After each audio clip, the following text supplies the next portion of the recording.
acerca do mandamento esquecido, um mandamento que foi desprezado pela sociedade. Estamos nos referindo ao quarto mandamento, que diz: lembra-te do dia de sábado para o santificar. Mas nesta noite, eu quero tratar com vocês acerca do tema da morte. E por que é necessário tratarmos acerca desse tema, acerca da morte? Primeiro, porque a Bíblia trata sobre este tema. Segundo, querendo ou não, um dia eu e você iremos nos deparar com isso daqui. Ou a morte vai alcançar você, ou a morte vai alcançar alguém que você tanto ama. Óbvio que nós estamos esperando a volta do nosso Senhor e Salvador, que prometeu que virá a esta terra para nos tirar desta condição aqui. Mas enquanto Cristo não vem, nós teremos que experimentar isso daqui, de alguma forma. Ou você passará pela morte, ou você terá que ver aquele que você ama nesta condição aqui. Eu quero convidá-los neste momento a abrirem a palavra do Senhor no livro de Romanos, no capítulo 5. Romanos, no capítulo 5, versículo 12. Romanos, no capítulo 5.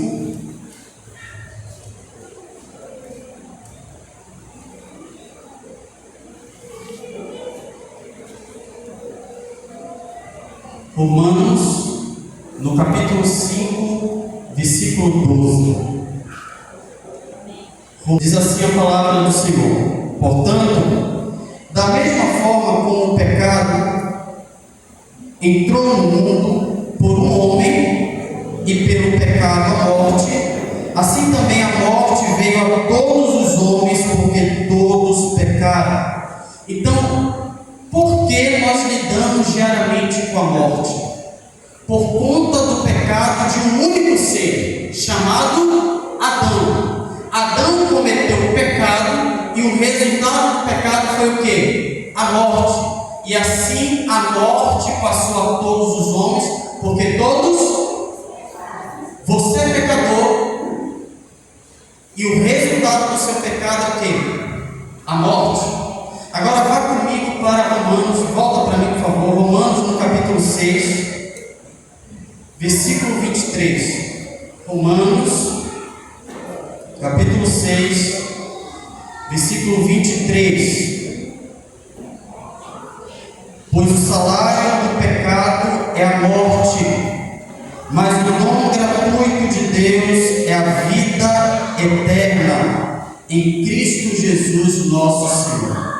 Nós recebemos por herança de Adão a morte, o pecado, mas a Bíblia nos apresenta que nós podemos receber um outro tipo de herança, a vida eterna. E a única forma de recebermos a vida eterna é por meio de um outro ser, chamado Jesus Cristo. Então eu e você precisamos temer a morte, sim ou não? Precisamos temer a morte, sim ou não? Não, porque é-nos oferecido hoje, nesta noite, o que? A vida eterna. A vida eterna. E por que é importante tratarmos acerca da morte? Por que é importante nós tratarmos acerca desse assunto? Primeiro, volta para mim o slide, por favor. Quando nós vamos para o primeiro livro da Bíblia, o livro de Gênesis, nós percebemos que Deus nos criou para que tivéssemos vida e vida em abundância. Deus não nos criou para a morte, Deus nos criou para a vida, para vivermos eternamente ao seu lado. E por que Deus tem o poder de nos conceder vida?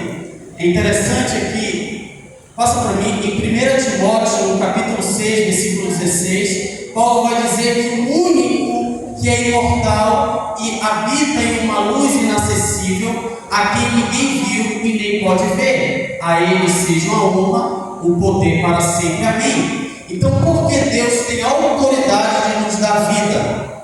Porque em essência, Ele é imortal. Deus é o único que possui imortalidade. E por Ele possuir imortalidade, Ele pode conceder a qualquer um vida. Mas vocês podem me perguntar, mas Gabriel, se Deus é o único que é imortal, então os anjos são imortais? Sim. Mas qual é a diferença dos anjos para o próprio Deus? Não está passando. Qual é a diferença dos anjos para o próprio Deus? Volta, pode voltar. Qual é a diferença dos anjos do próprio Deus? É porque Deus, em essência, Ele tem vida. Os outros seres só podem ter vida se estiverem próximos de Deus. As criaturas não têm vida por si próprias. Elas necessitam com que Deus lhe conceda a vida. É por isso que Deus é o único imortal e pode conceder imortalidade a quem Ele quer. Então nós fomos feitos para termos vida, não para que experimentássemos a morte. Mas o homem não soube aproveitar este presente, não soube aproveitar a vida que Deus havia concedido, e não soube aproveitar a liberdade que Deus havia concedido ao ser humano. O homem desobedece os mandamentos de Deus, e o resultado é o pecado. E, de acordo com a Bíblia, por conta do pecado, estamos sujeitos à morte. À morte. De alguma forma, nós iremos passar por isso. Só que quando nós tratamos sobre este tema, surge-nos uma pergunta: o que acontece depois da morte? É algo que interessa a humanidade. Nós temos vida por um tempo. Você morre. O que acontece após a morte? Este assunto, por incrível que pareça, não é algo que interessa apenas aos escritores bíblicos, mas também outras nações tentavam propagar uma ideia do que acontecia com uma pessoa após a sua morte. Eu quero colocar aqui a cultura egípcia. Qual era a visão da cultura egípcia em relação à morte? Primeiro, quando o egípcio morria, a sua alma era levada para o mundo dos mortos e ele seria julgado por Osíris.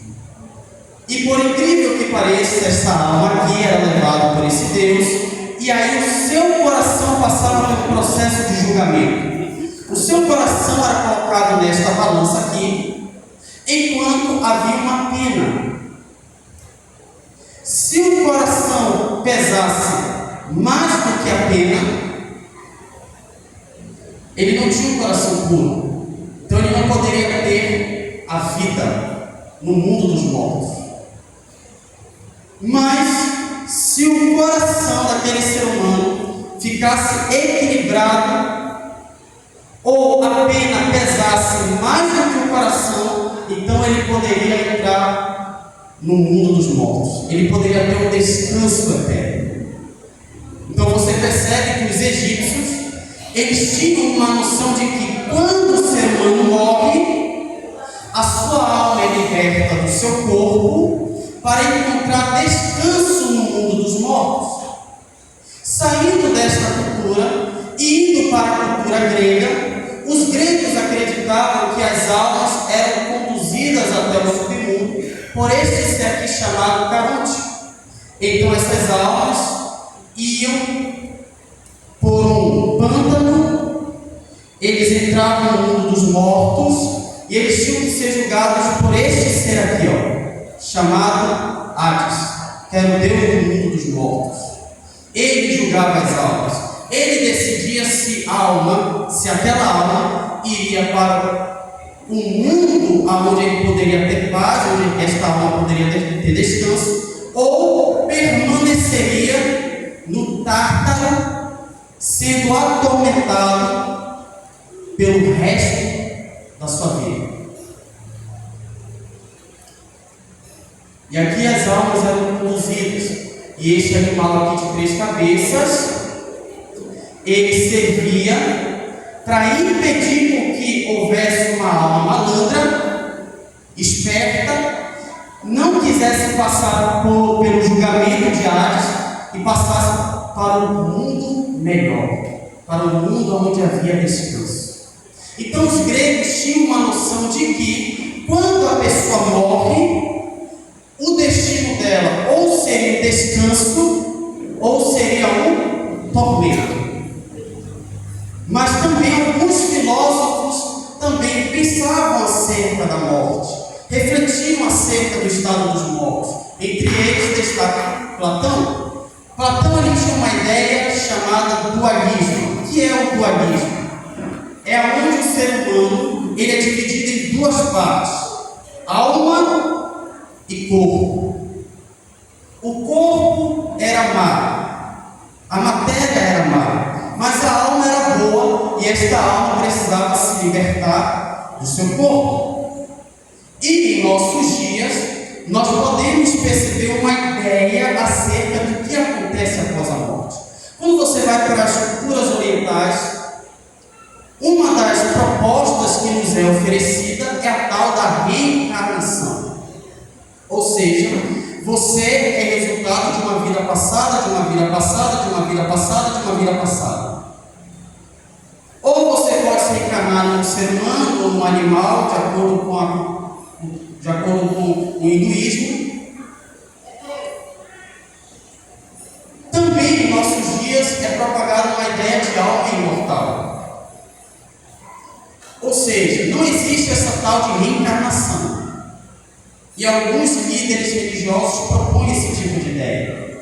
Ou seja, quando você morre, sua alma é liberta do corpo e você vai diretamente para o céu, ou você vai queimar eternamente no inferno.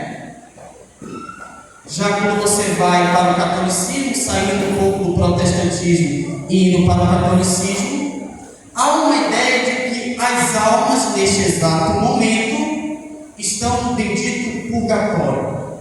E o que é o purgatório? É um local destinado a seres humanos que não foram necessariamente maus ou bons, ficaram em primeiro termo. Então eles vão conduzidos após a morte a este lugar, serão atormentados por um tempo para pagar pelos seus pecados, para que esta alma encontre descanso perto do Todo-Poderoso. Mas a pergunta é: o que a Bíblia diz acerca da morte? O que acontece com o ser humano após a sua morte? Será que o ser humano, após a morte, ele necessariamente não está morto, ele consegue se desprender do corpo? Ou ele vai se reencarnar em outro ser humano, ou em um animal? Ou ele vai para o mundo de Osíris? Ou ele vai ter um encontro com Hades? Ou ele vai para o céu, ou vai para o inferno, ou vai para o purgatório? O que acontece? Qual é a visão bíblica acerca desse assunto? E para entendermos um pouco da visão bíblica acerca da morte, precisamos responder uma outra pergunta: qual é a antropologia bíblica? O estudo do ser humano de acordo com a palavra de Deus. Quando você vai para Gênesis, no capítulo 2, versículo 7, a Bíblia nos informa o seguinte: então formou o Senhor Deus ao homem do pó da terra, e lhe soprou nas narinas o fôlego de vida, e o homem passou a ser alma vivente.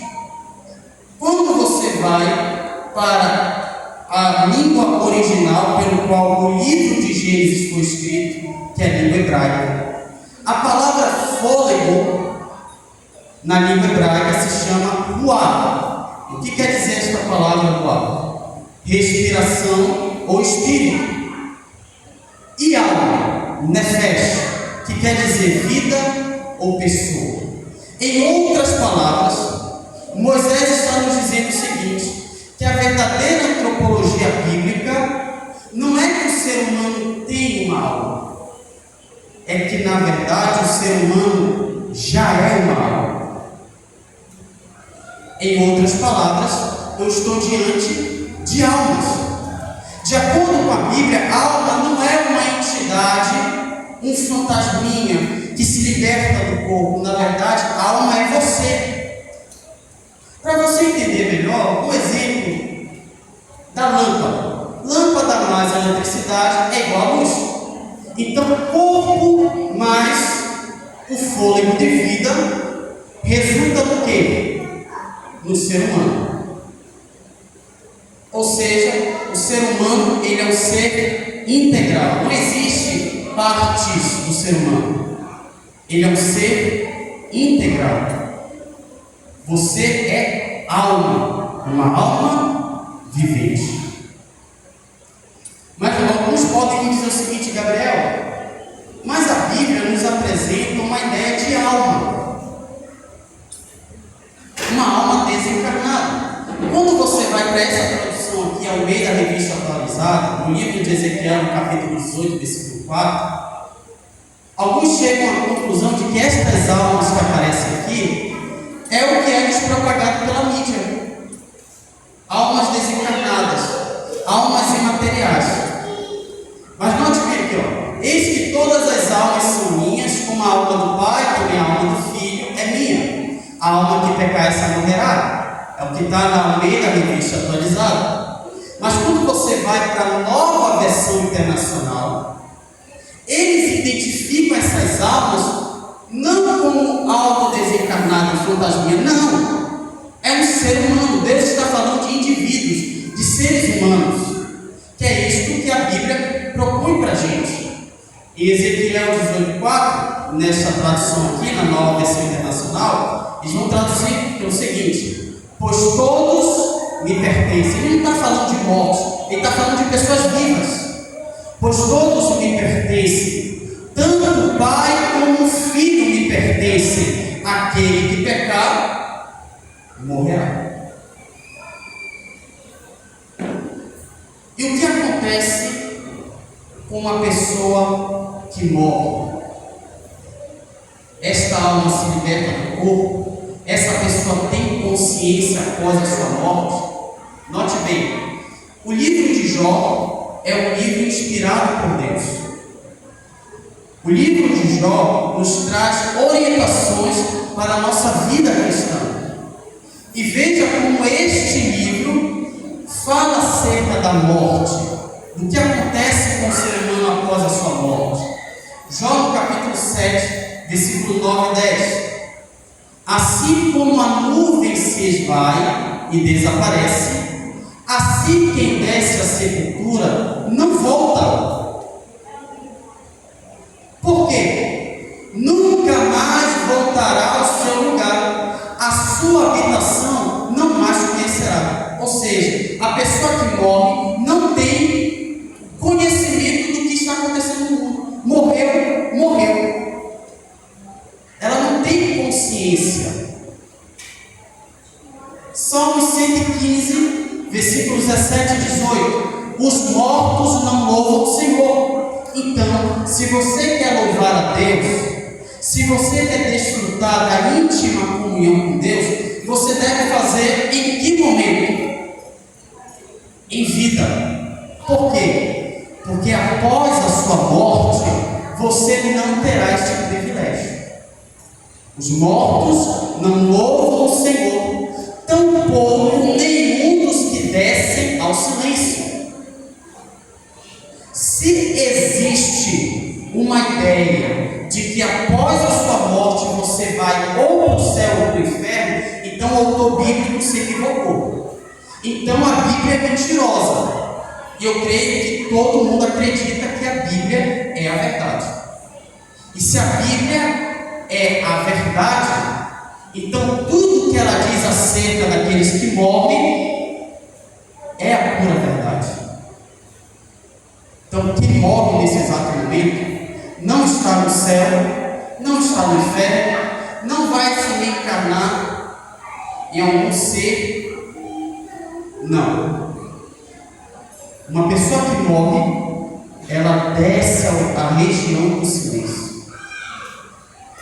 O autor bíblico tinha essa compreensão, a tal ponto que ele vai dizer: mas nós, fazendo um contraponto entre os mortos e o autor que está vivo, nós bendiremos o Senhor desde agora para sempre. Aleluia. Então, se você quer buscar a Deus, se você quer desfrutar da presença de Deus, não será após a sua morte. Tem que ser neste exato momento, enquanto você tem fôlego, enquanto você pode respirar. Eclesiastes capítulo 9, versículos 5 e 6. Salomão, o homem mais sábio que já pisou nesta terra, o homem pelo qual nenhum que veio antes e nem depois, cuja sabedoria ficou acima de Salomão. Ninguém chega aos pés de Salomão.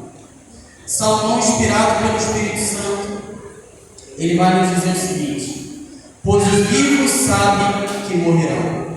Você tem essa plena compreensão de que em algum momento da vida, se Cristo não voltar, ou você vai morrer, ou seu filho vai morrer, ou seu parente vai morrer. Os vivos sabem que hão de morrer, mas os mortos nada sabem.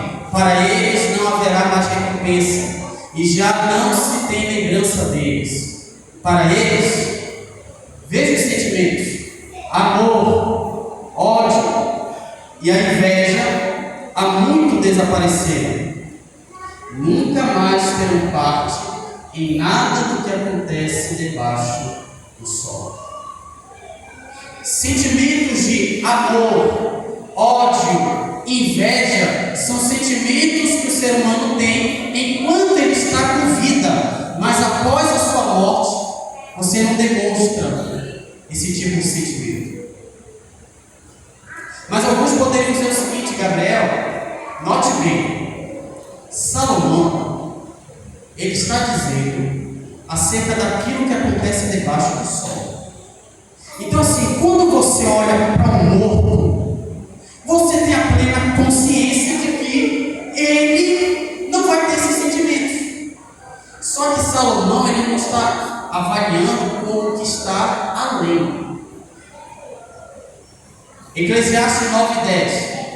O que suas mãos tiverem que fazer, que o façam com toda a sua força, pois na sepultura para onde você vai, não há atividade, nem planejamento, nem conhecimento, nem sabedoria. Na revista atualizada, vai mais além, diz assim: pois para o além aonde tu vais, não há nenhum tipo de projeto.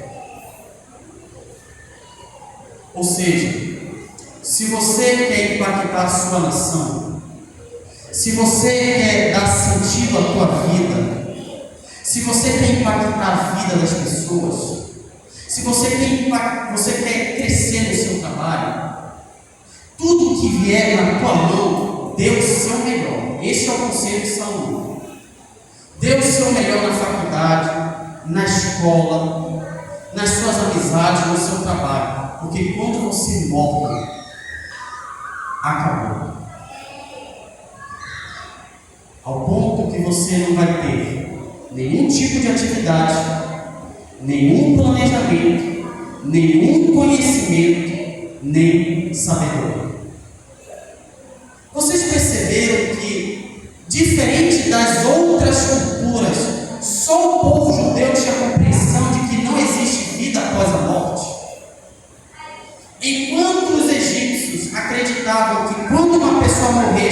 ela ia para o mundo dos mortos.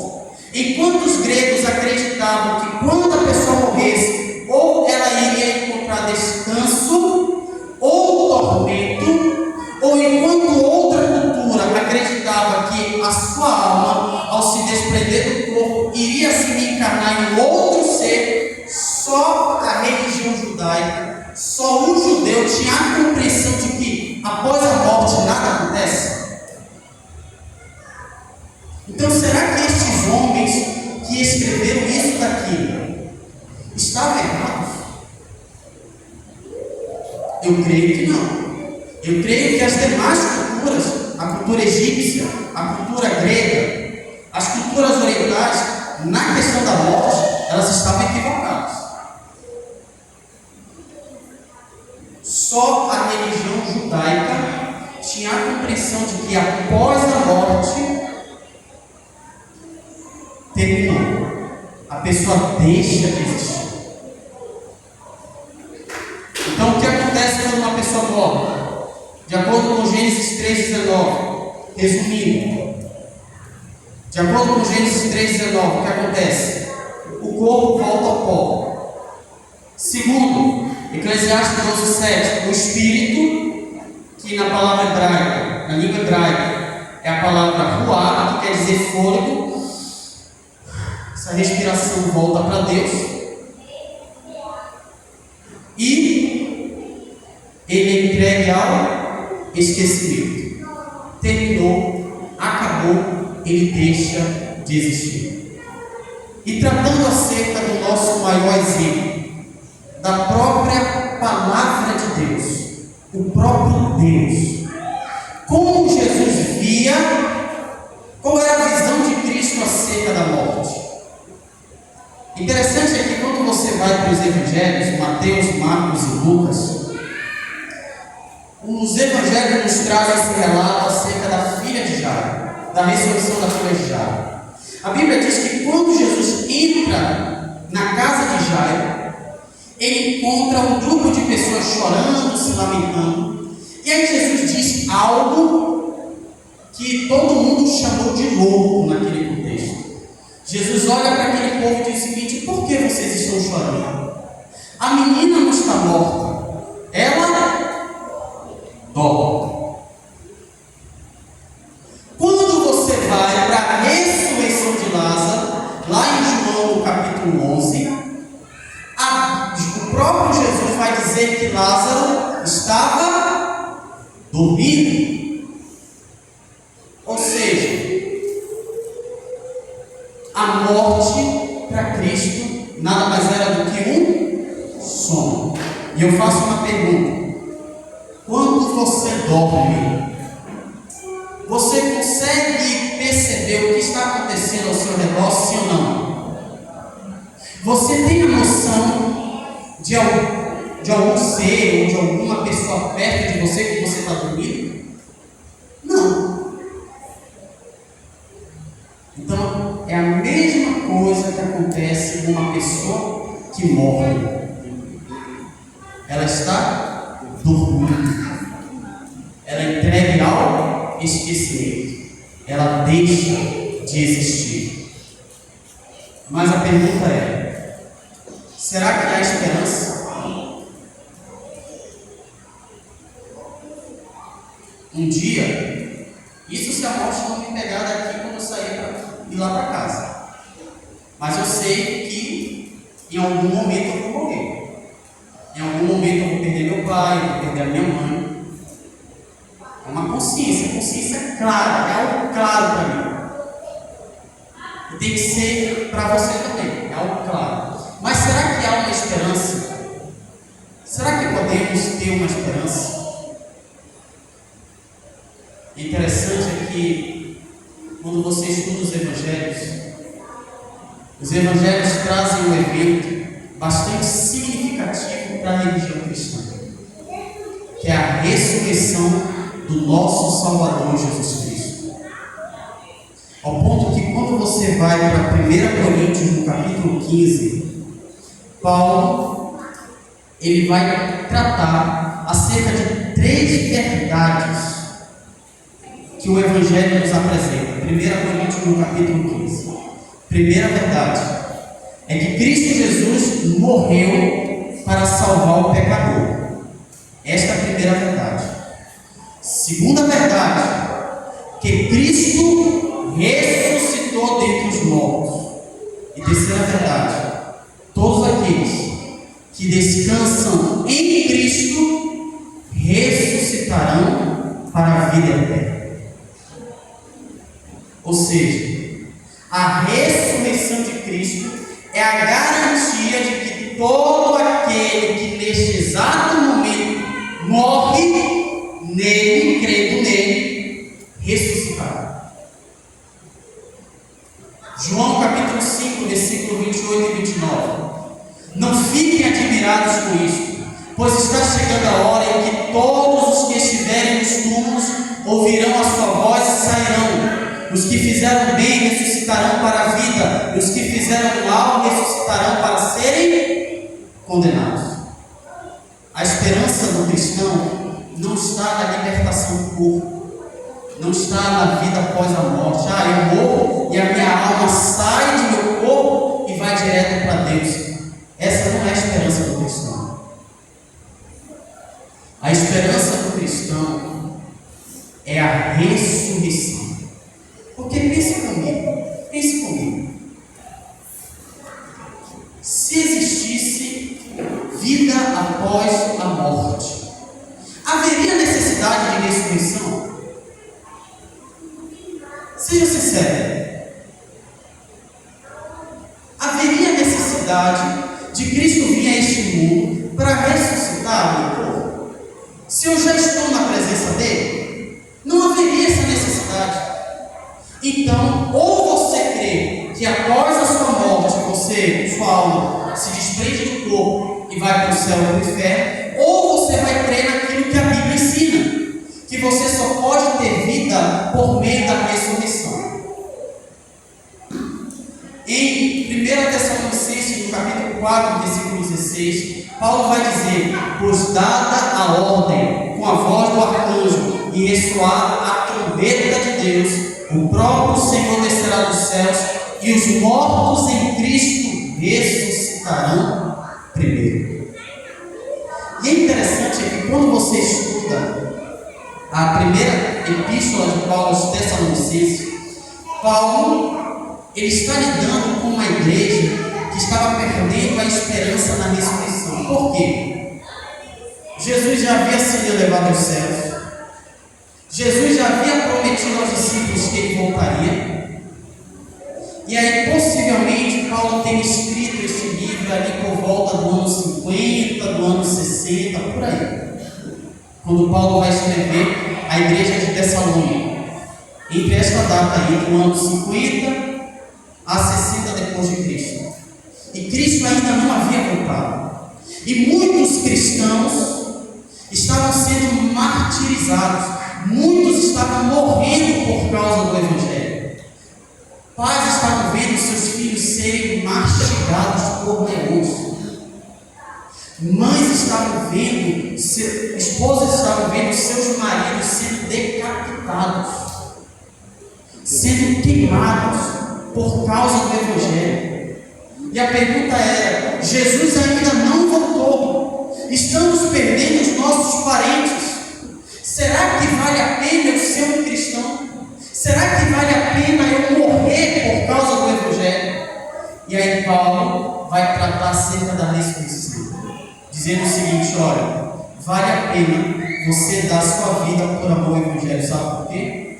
Porque se você morrer hoje por causa de Cristo, Jesus, naquele grande dia, ele vai rasgar os céus. Ele vai tocar a trombeta, ele dará ordem, a trombeta será tocada, os túmulos se abrirão, e aqueles que morreram crendo que Cristo é o seu Salvador, estes ressuscitarão para a vida eterna. Então vale a pena morrer por amor a Cristo. Por quê?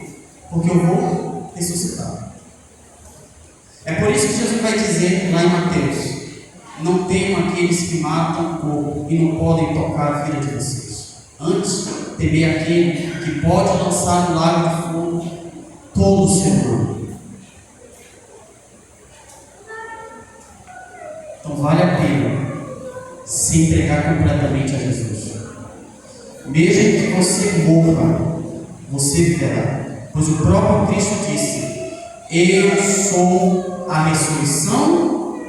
Jesus não disse: olha, eu sou aquele que pode libertar a alma de vocês do corpo. Não. Jesus disse: eu sou a ressurreição e a vida.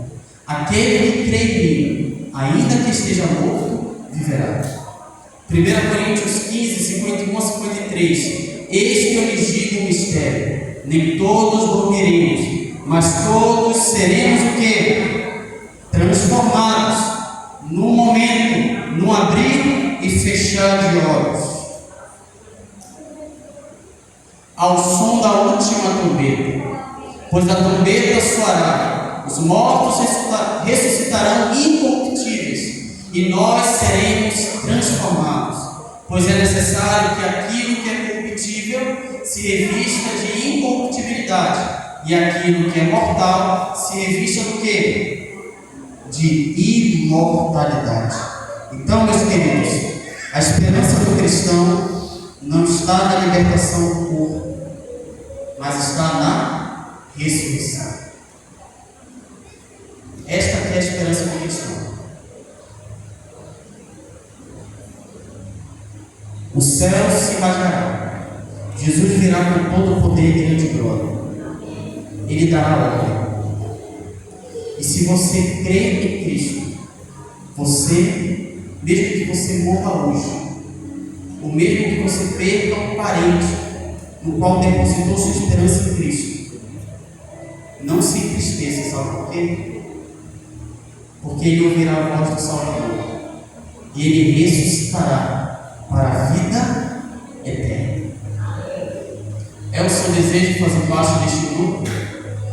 Daqueles que, mesmo passando pela morte, irão ressuscitar para morar eternamente com o Senhor? É o seu desejo? Dê a sua mão. Louvado seja o nome do Senhor. Se coloque de pé e nós vamos cantar um hino que trata acerca desta esperança, a esperança da ressurreição. Louve o nome do Senhor.